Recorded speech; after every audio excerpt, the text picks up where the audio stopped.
hali. At ito pong anunsyo na ito ng Marikina na walang pasok mamayang hapon, saklaw po yan yung face-to-face at online classes, partner, ha? Okay. Oo, wala po kayong pasok na dyan, yung panghapon. Mga Panghapon. afternoon. Afternoon session ng Marikina. At may umahabol, partner, Pati po ang lungsod ng Valenzuela. suspended din ang afternoon face-to-face classes. All levels. Diyan po yan sa Marikina at Valenzuela.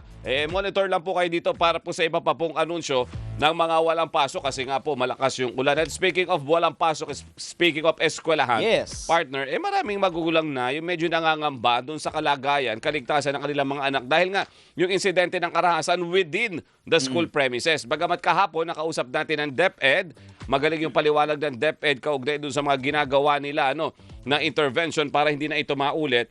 Kakausapin naman po natin this time yung panig ng mga magulang kung ano yung mga proposal nila. Siyempre, sila yung nandyan. Oo. Tsaka Kung ano kaya nga ang eskwelahan at ang mga magulang, ang mga bahay magkakatuwang dapat yan. Isang community lang sila. Oo. Kausapin po natin ang Executive Vice President ng National Parent Teacher Association Philippines, NPTA, si Sir Lito Senieto. Sir Lito, magandang umaga po. Si Christian at si Robert sa Tandem ng Bayan. Magandang umaga, sir. Yes, sir. Magandang umaga rin po. Naimbita kami sa National PT Philippines sa inyong programa ngayong umaga po.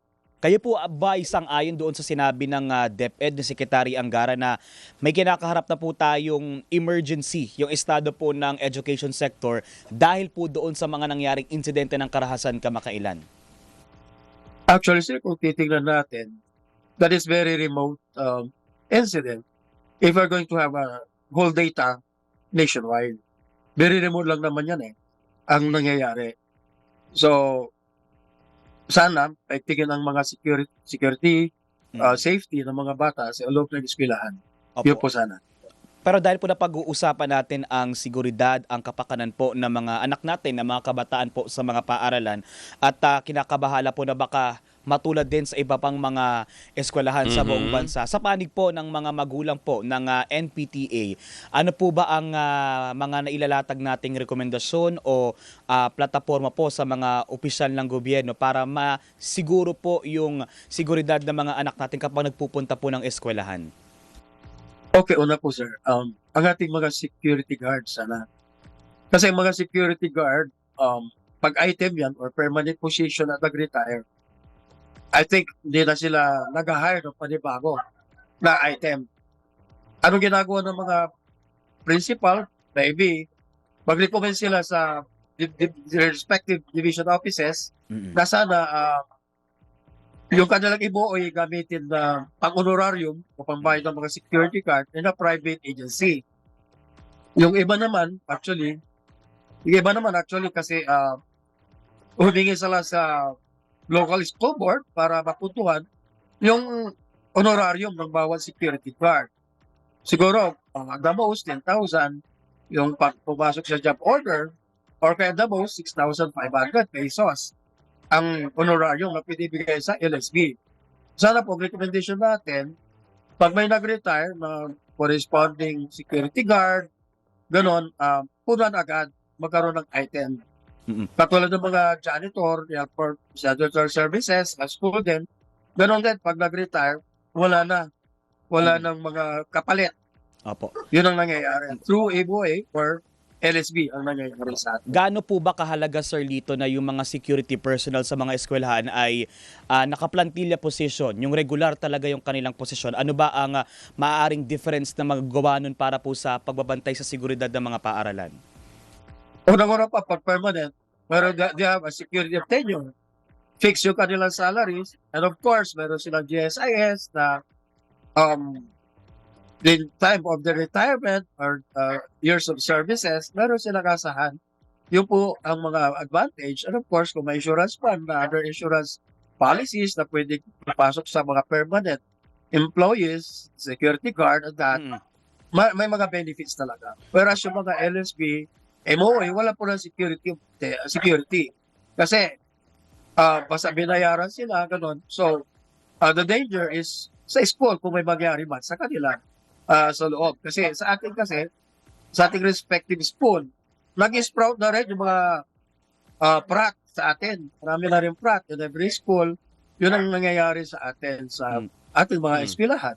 Mm. So, mo sana magkaroon ng permanent employees. And the other thing is, sana yung mga guidance counselor, mapunan kahit, although nabanggit Yes. ang ating Secretary of Education, mapupunan nila yung mga guidance counselor, which is that on a masteral level para bumabata yung category na pwede nilang tanggapin. But sana yung mga guidance counselor natin, hindi lang po sa opisina nila.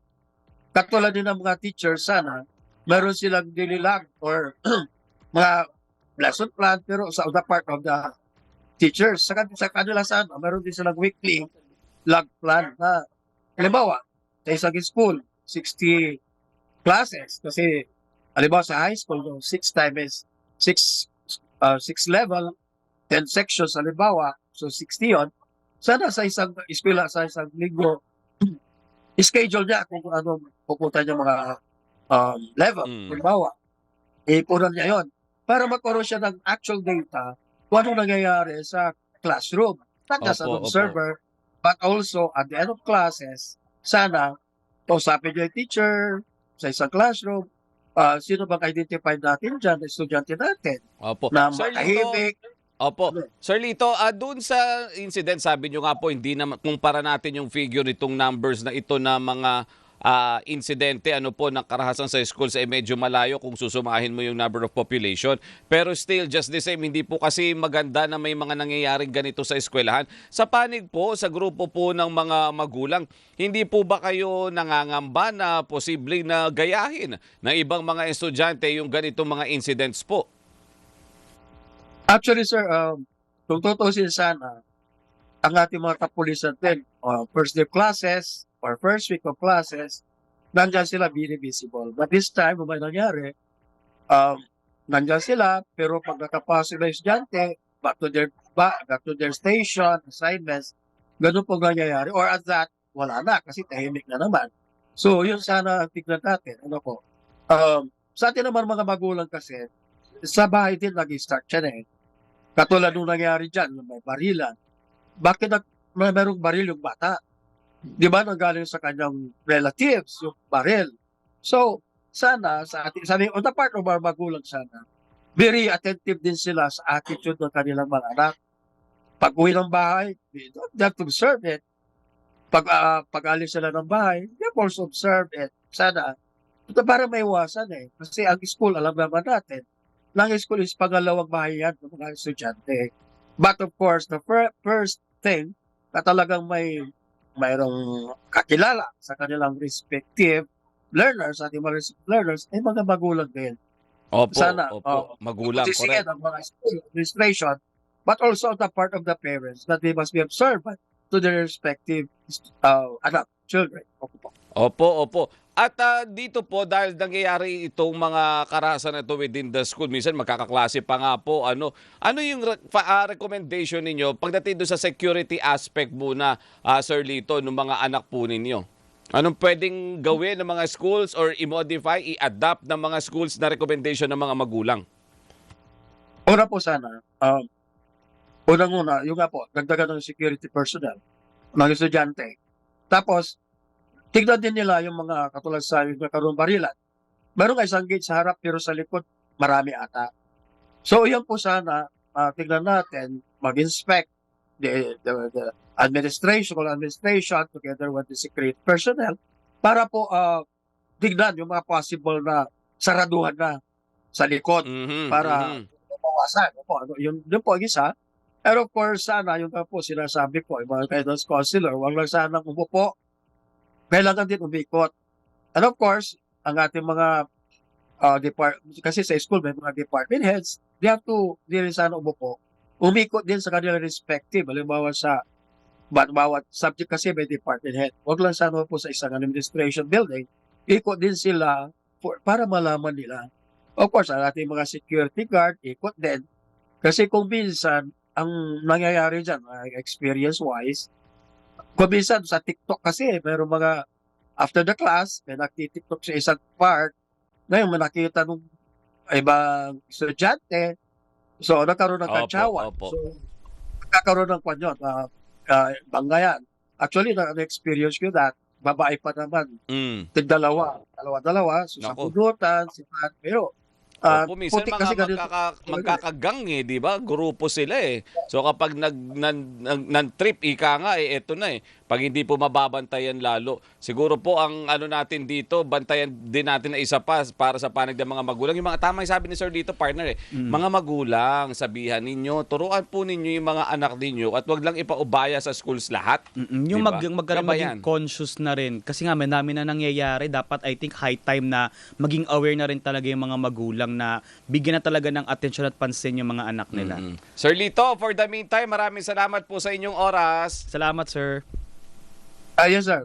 Sir Robert and Christians, maraming po salamat Ingat dito po sa ha. ating Maulan, Sir Lito. May mga class suspension na eh. Ingat, sir. Ingat po kayo. Opo, ganun din. Maraming salamat po sa pag-ibig. Thank you po si Sir Lito Zenieto, Executive Vice President ng National Parent Teacher Association Philippines o NPTA. Samantala, oras po natin, 8:51 partner. Batiin ko lang to ha, habang hinihintay natin Ay, sige, si ako din. Mayor. Magandang umaga po. Magandang umaga kay, dito sa pinsan ko tong nasa abroad. Nasa Florida. Uy. Ang pamilya ni ating Romelita Mendiola. Magandang umaga po dyan sa inyo ha. Hello po. Good morning. Good morning din sa mga taga St. Dominic